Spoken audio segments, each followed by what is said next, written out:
Iniciamos la conferencia de prensa del Deportivo Ameliano, el profesor Humberto García.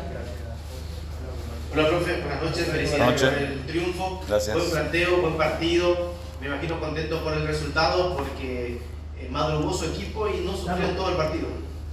Sí, es como decís, estamos muy contentos con el resultado. La verdad que no esperábamos ganar con esta diferencia, pero hemos estado bastante activos desde el primer minuto y creo que en el primer tiempo fue estupendo para nuestro equipo y como bien dijiste, estamos muy contentos con este resultado. Profesor, buenas noches. Esteban Martínez de la 95.5 Rock and Pop. A falta de 3 fechas, ¿cómo usted analiza y ve el balance de lo que ha hecho su equipo en este campeonato? Y la verdad que nos vamos, como dicen todos, partido tras partido. No estamos haciendo todavía ninguna evaluación. Estamos viviendo todos los partidos como si fueran finales. Nuestro equipo tiene una necesidad tremenda de juntar la mayor cantidad de puntos posible en esta apertura para ver cómo nos quedamos parados para lo que es el torneo clausura. Es muy competitivo el torneo, sacando la Recoleta que está haciendo un gran torneo y Temetal también que está haciendo un torneo regular para bien. Nuestra pelea está con Trinidense, con General Caballero, con Luqueño, así que estamos todos ahí. Y como dije, tenemos la necesidad de sumar la mayor cantidad de puntos posible y cada partido es como una final para nosotros en este torneo de apertura. Profesor, Germán Tiner para Fútbol, la grande de Radio Monumental. ¿Se puede decir que hoy la principal característica, la principal virtud de su equipo esta noche, profe, fue la eficacia y la rapidez para demostrar esa eficacia frente al arco rival? Sí, desde el partido anterior el volumen de juego ha aumentado.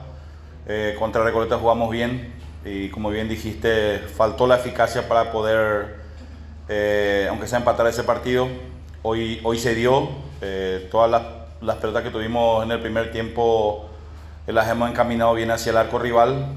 Lastimosamente en ese interín también del segundo, o sea, del primer tiempo tuvimos 2-3 muy claras que hemos perdonado. No podés perdonar esa clase de jugada contra equipos grandes como Guaraní porque en cualquier momento te da vuelta porque es un equipo grande. Pero contento con el triunfo que hemos conseguido porque fue muy trabajado el partido por la grandeza que tiene Guaraní. Profe Humberto, para vencer Cardinal, en el segundo tiempo, ¿crees que pudo haber aumentado su equipo la diferencia? Pero yo particularmente he visto que cada uno quería hacer su gol. ¿Usted vio de esa manera? Y si es así, en otra ocasión no hay que perdonar, como acabas de decir. Sí, creo que el mejor trabajo ofensivo que hemos tenido fue en el primer tiempo. Nos obligó a hacer un esfuerzo físico tremendo después del 2-0 del equipo de Guaraní. Y en el segundo tiempo, más que nada, tuvimos que mantener el resultado, que era muy trabajoso. No hay que descuidarse de un equipo que está bien en la Sudamericana, que está haciendo un buen torneo en el torneo nuestro. Así que es un equipo muy competitivo el de Guaraní y teníamos que cuidar en el segundo tiempo el resultado que teníamos en ese lapso. Y el esfuerzo físico que hemos tenido es tremendo. Creo que faltó un poquito de piernas para poder apeligrar más en el segundo tiempo. Pero más que nada hemos cuidado el resultado. Finalizamos la conferencia de prensa.